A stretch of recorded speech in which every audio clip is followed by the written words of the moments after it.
Saludos y bienvenidos desde el Hotel Marriott Auditorio. Me encuentro con el pastor, escritor y conferencista José Luis Navajo, que ha estado en este hotel en la conferencia que ha organizado la Asociación Billy Graham para pastores de Madrid y otros lugares de España. Buenas tardes, José Luis. Buenas tardes, Marcos. Gracias, Marcos. Es una verdadera alegría estar contigo y con todos nuestros oyentes. Hemos tenido un día de mucha bendición. La Asociación Billy Graham ha convocado a más de 500 pastores en este lugar y el tiempo ha sido un tiempo extraordinario de bendición. Y hemos tenido una mañana de gloria, de bendición. Es verdad que después hemos almorzado juntos. Sí. Y hemos visto la comunión, el cariño que hay entre unos y otros. Efectivamente, aparte de lo que es las dos conferencias que se han impartido, luego hemos disfrutado juntos de un suculento almuerzo y eso ha fomentado comunión, conversación. Ha sido un día muy importante para la pastoral en Madrid. Compartiste sobre la sanidad de la secuoya. Correcto, el título de la conferencia que impartí fue Lo que sana a la secuoya. La secuoya es un gigantesco árbol capaz de alcanzar los 130 metros de altura, puede tener hasta 10 metros de diámetro en su tronco y sin embargo ha habido secuoyas que por el empuje de una mano se han venido abajo. Y parece increíble que un árbol tan majestuoso se derribe por el empuje de una mano. Pero, como decía, el desplome se produce en un instante, pero toda debacle tiene un proceso de gestación. Lo que había ocurrido es que durante muchos años pequeñísimos insectos fueron devorando la raíz de la secuoya al punto de que el árbol estaba muerto, asombroso por fuera, pero muerto por dentro. Y he intentado advertir que nosotros, como las secuoyas, podemos tener una apariencia impecable, pero tener las raíces muertas. Y es lo que hemos estado intentando a través de la conferencia, mostrar cómo sanar la raíz de la secuoya para brillar por fuera, pero estar vivos por dentro, porque esa es la clave.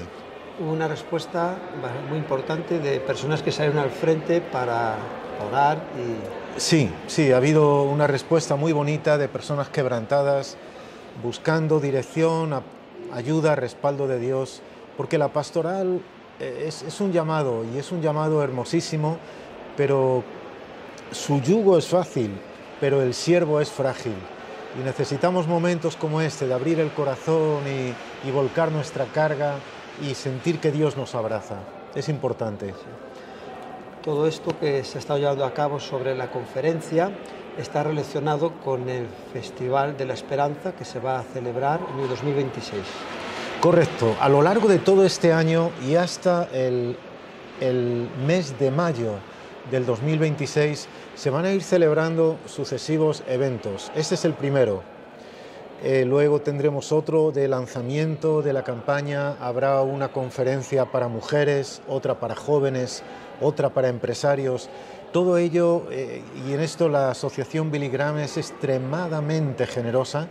Todo es de carácter absolutamente gratuito y todo va enfocado a bendecir la Iglesia en Madrid y comunidad. Y en mayo, con el favor de Dios, tendrá lugar el gran Festival de la Esperanza. Del 2026. Mayo del 2026. ¿Formas parte del equipo organizativo? Sí, formo parte del equipo de trabajo. La Asociación Billy Graham ha creado una oficina con bastante personal.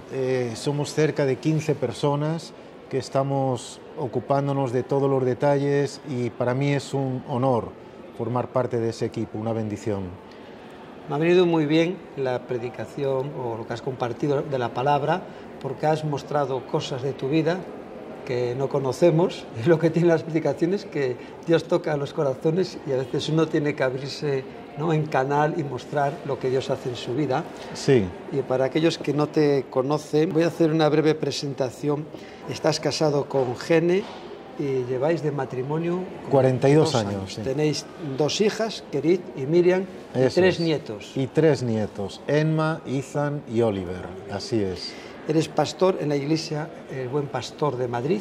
Así es, formo parte del cuerpo pastoral. Es una iglesia que tiene 3 pastores y yo soy uno de ellos. Cursaste estudios en el Seminario Evangélico Español y también en formación teológica. Sí. En la formación teológica evangélica y en la escuela bíblica Salem también, sí. Autor de 35 libros. Sí, Dios me ha permitido publicar 35 libros, es algo que amo leer y amo escribir también, sí. Como tú también, sé que amas escribir. Sí, pasa que hay que tener tiempo. Hace falta tiempo. Es mucha disciplina. ¿Has pensado alguna vez en parar o eso es hasta que el Señor venga? A veces he querido parar, pero los temas, es algo como decía Jeremías, algo me quemaba dentro y tenía que sacarlo, ¿no? Entonces, cuando la escritura es una pasión, no puedes bloquearla porque te quema por dentro. Y además para mí escribir es terapéutico, es algo que me oxigena, que me renueva, me recarga baterías para mí. No es algo que me canse, sino todo lo contrario. Hablar en público, hablo mucho en público, pero hablar en público me desgasta muchísimo, me agota. Pero escribir, hablar con el papel es algo que para mí es terapéutico. Sí, como que va de vacaciones. Algo así. No, sí. Te hace desconectar de todo, centrarte en eso y hace que te sientas bien. Sí, y además al escribir uno crea un mundo paralelo, te desdoblas en otros personajes, vives aventuras. Alguien dijo, si no lees, vivirás una vida. Si lees mucho, vivirás 1000 vidas, porque cada libro es como que te introduce en una vida diferente, sí. Conferencista internacional y profesor del Seminario Bíblico de Fe. Sí, aunque he tenido la honra de ser profesor en el Seminario Bíblico de Fe, pero a raíz que se incrementaron mis viajes ha sido imposible mantener la dinámica, puesto que el ser profesor implica estar todas las semanas impartiendo la asignatura y mis viajes a veces me tienen 3 semanas al mes fuera de Madrid. Entonces he tenido que dejar eso, pero el Seminario Bíblico de Fe para mí ha sido un instrumento de gran bendición, de verdad. Eres una persona muy querida en España y en otros países porque siempre que sale tu nombre, todo el mundo muestra un gran aprecio hacia tu persona por todo lo que desarrollas con tu trabajo, sirviendo al Señor y con tu esposa, tu familia. Sois un referente en Madrid y en todos lados. Muchísimas gracias. Es lo que siempre sale a relucir. Pues me siento honrado por esas palabras y que sea para Dios toda la gloria. Sí. Y gracias por dejarme saber eso. En una ocasión, un hermano anciano que te conoce me comentó que de pequeñito te llevaba en el coche a la iglesia con otros jóvenes. Sí, Pepito el anciano, ellos fueron los que de niños nos llevaban a la escuela dominical y luego más adelante, siendo ya jóvenes, nos llevaban. En aquel tiempo todavía se podía, pero él era capaz de incorporar hasta 20 niños dentro de un automóvil. Hoy eso ya no se puede hacer, pero entonces sí. Era una persona con una carga evangelizadora muy grande. ¿Esos fueron tus primeros pasos en contacto con la iglesia? ¿Iban tus padres también o él? ¿Cómo fue esa historia? Primero empezamos, nosotros somos 5 hermanos. Empezó a ir a la iglesia mi hermano mayor, posteriormente comencé a ir yo unos meses después y luego fueron mis otros 3 hermanos. Mi madre llegó a convertirse y mi papá nunca fue simpatizante, pero nunca entregó su corazón a Jesús, excepto a que cuando él ya tenía 60 años, él contrajo un Alzheimer galopante. Él dejó de hablar, no pudo hablar. Y en ese tiempo en que él no podía hablar, nosotros le hablábamos del Señor y varias veces, al invitarle a que rindiera su corazón a Jesús, hacía así con la cabeza y le caían unas lágrimas enormes. Yo creo que mi papá está con el Señor. Pero tuvo que venir el Alzheimer para que él ablandara su corazón tan duro que tenía y se rindiera al Señor. Entonces, esos fueron tus primeros pasos en la iglesia. Digo, ¿conociste al Señor con qué edad? Realmente yo fui niño de escuela dominical. Con 8 años acudía a la escuela bíblica de domingo. Lo que pasa que con 11 me abría el mundo y comencé a dar pasos que no debería haber dado. Pero definitivamente con 12 años de edad me entregué completamente a Jesús. Y ese tiempo de entregarme al Señor coincidió, además, con el tiempo en que conocí como amiga a la que hoy es mi esposa. Juntos hablábamos en la iglesia con 12 años de edad y hablábamos ya de cómo queríamos servir a Dios, amar a Dios, Ahí comenzó nuestra relación. A los 12 años entregué mi corazón a Jesús. A los 12 años yo sentí que Dios me llamaba al pastorado y a los 14 de años comencé a predicar la palabra. Fue algo de Dios, y a los 17 fue cuando comencé a pastorear. Que a los 12 años eras ya amigo de Gene, tu esposa.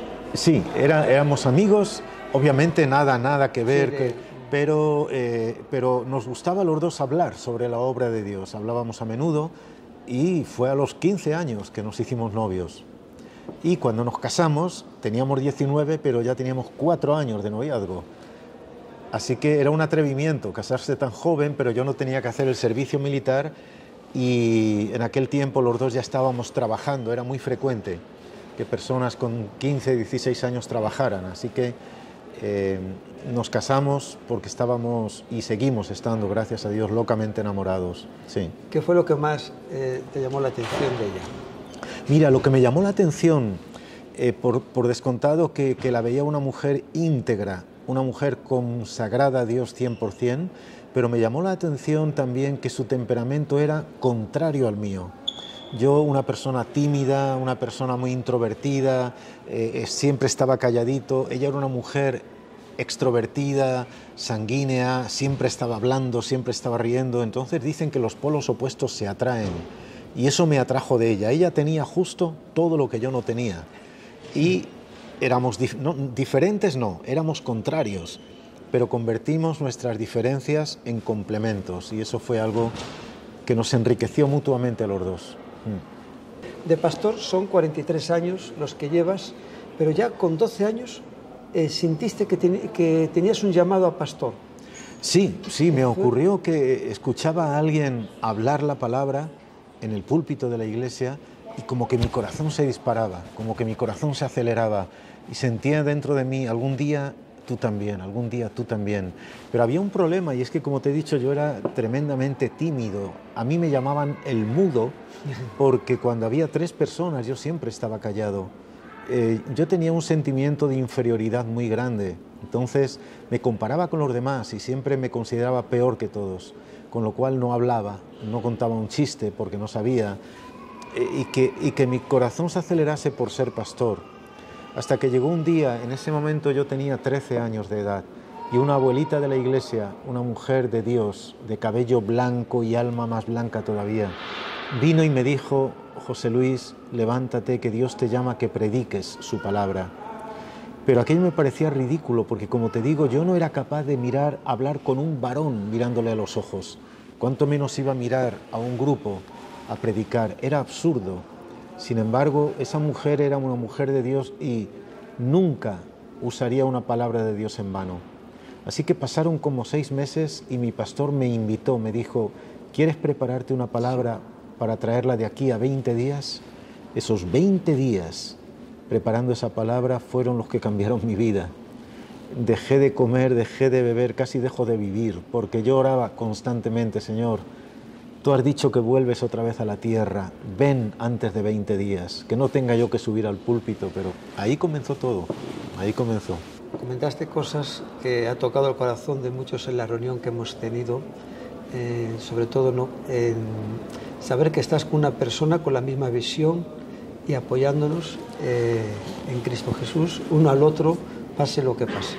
Así es, sí. En una de las crisis emocionales más fuertes que yo viví, que me hicieron considerar que no podía seguir el ministerio por el desgaste tan tremendo que tenía, cuando se lo dije a ella, y ella todo lo que me dijo fue: cariño, tomes la decisión que tomes, estaré a tu lado. Eso fue sanador. Saber que ella no estaba conmigo porque yo tuviera ministerio, no estaba conmigo porque yo escribiera libros o predicara, ella estaba conmigo porque me ama. Y lo que ella me dijo fue: aun cuando ya nunca más puedas volver a predicar, ni nunca más puedas volver a escribir un libro, yo voy a estar aquí contigo. Eso es lo que sana una vida, sí. Comentaste también hace un momento que comenzaste con 17 años a hacer funciones de pastor. Sí, la iglesia en la que yo me congregaba abrió un punto de misión en un pueblo muy cerca de este Hotel Marriott donde estamos, muy cerca de aquí. Y la capilla era una capilla minúscula, pequeñísima. He comentado antes que había 15 sillas y siempre sobraban la mitad, pero aquello fue el laboratorio que Dios utilizó. Yo tenía que tomar 4 autobuses y el metro de Madrid para llegar hasta aquí, 1 hora y media de viaje, y todo ese camino lo hacía pidiendo a Dios: Señor, que hoy sea un culto de bendición. Y entonces aquello fue el laboratorio que Dios utilizó para fraguar mi corazón de pastor. Hoy a veces viajo al extranjero y en Latinoamérica es muy fácil reunir 5 o 6 mil personas, y cuando estoy predicando a 6 mil personas, a veces mi corazón me traslada en mi mente a esa pequeña habitación donde había 5 sillas, 5 personas, el resto de las sillas desocupadas. Aquello fue el principio. Y lo importante es saber esto: mira, yo no era peor cuando le hablaba a 5 y no soy mejor cuando le hablo a 6.000. Soy el mismo. Lo que pasa es que Dios a veces nos permite hablar a un puñadito de personas, y eso no tiene menos importancia que hablar a miles. Es predicar el Evangelio igual. Tus mensajes y lo que escribes en tus libros reflejas mucho tu familia. Es un pilar muy importante en tu vida. Sí, sí, definitivamente. Mira,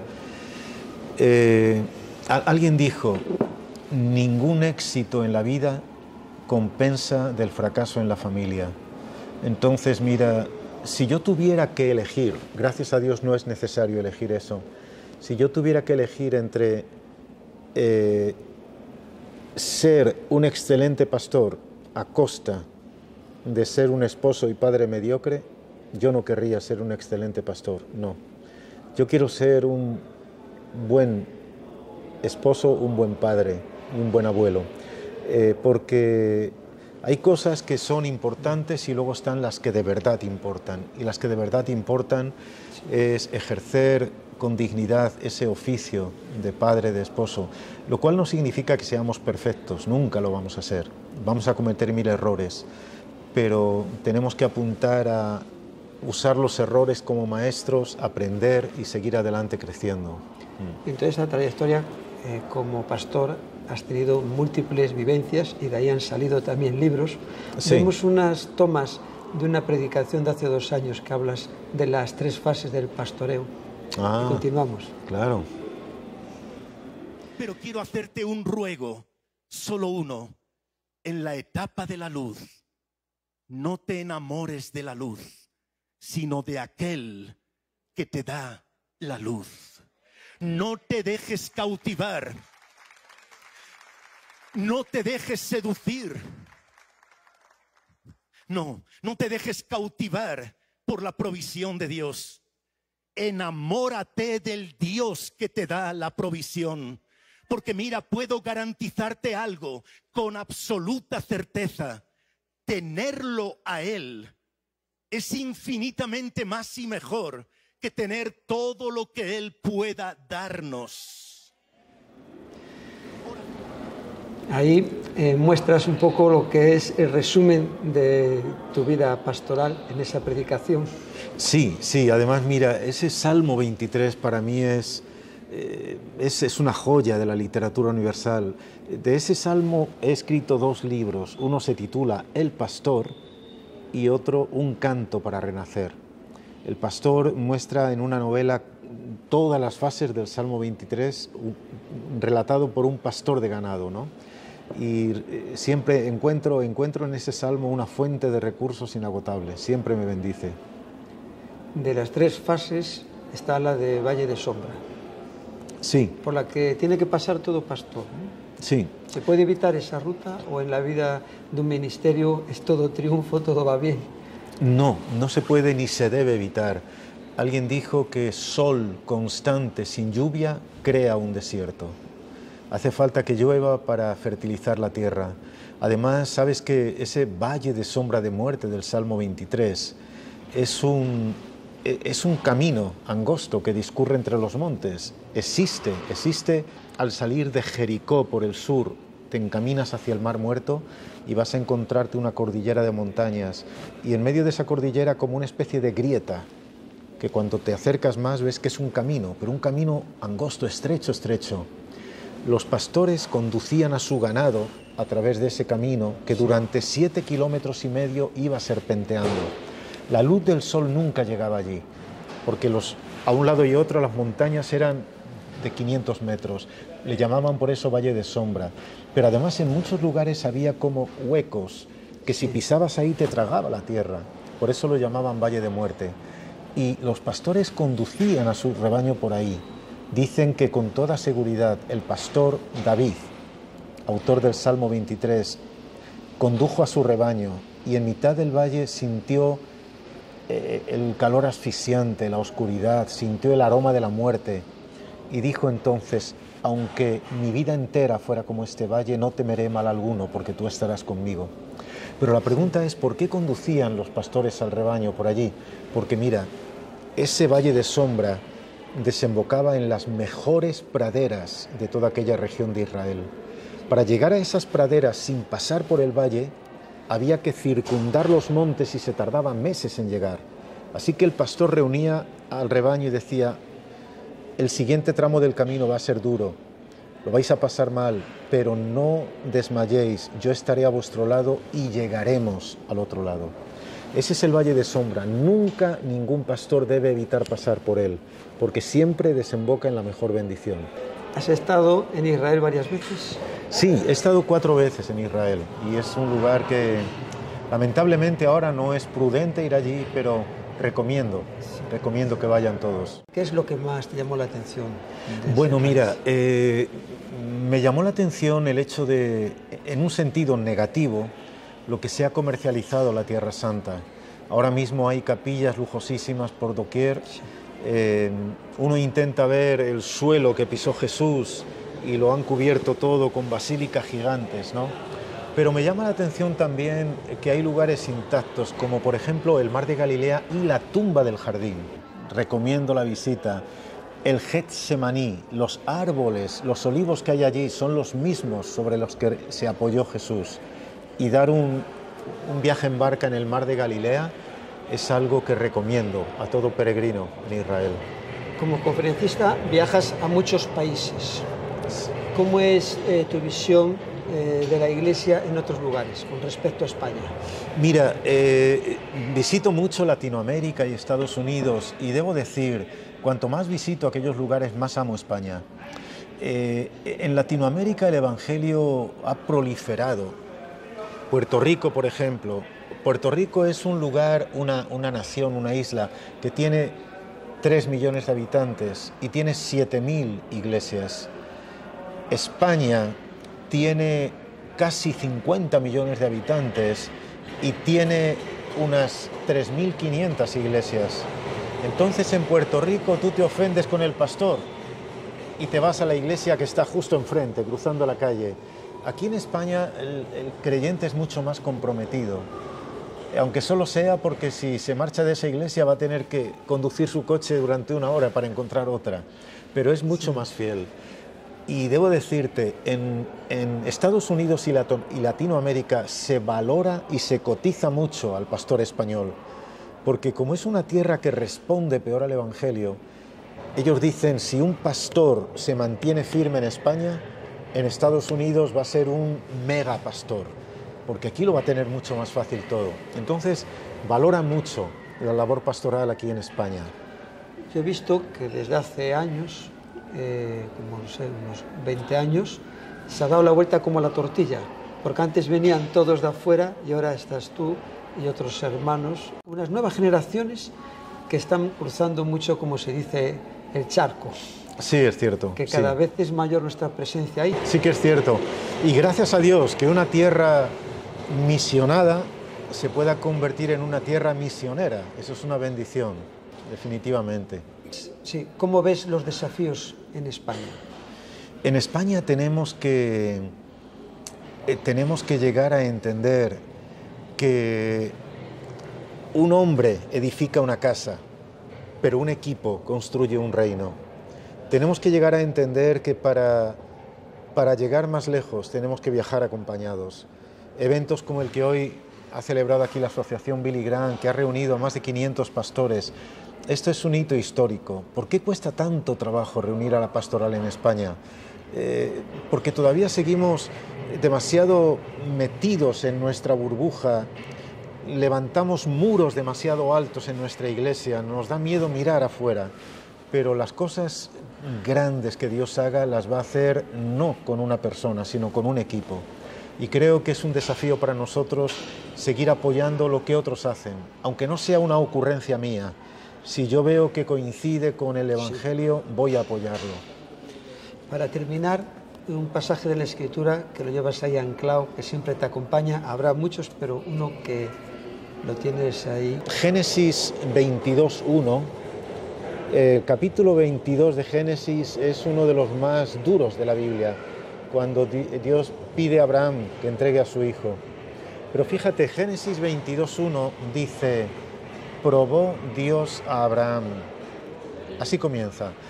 Pero los hebreos lo leen diciendo: levantó Dios a Abraham.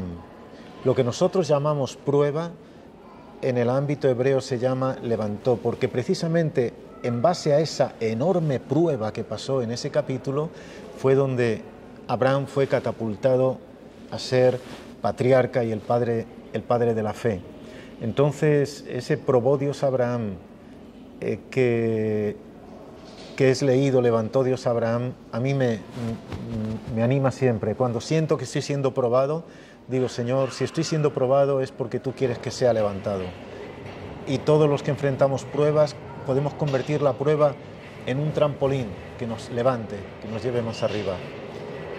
Para terminar, te estoy muy agradecido por este tiempo, este esfuerzo que estás haciendo, por los compromisos que tienes.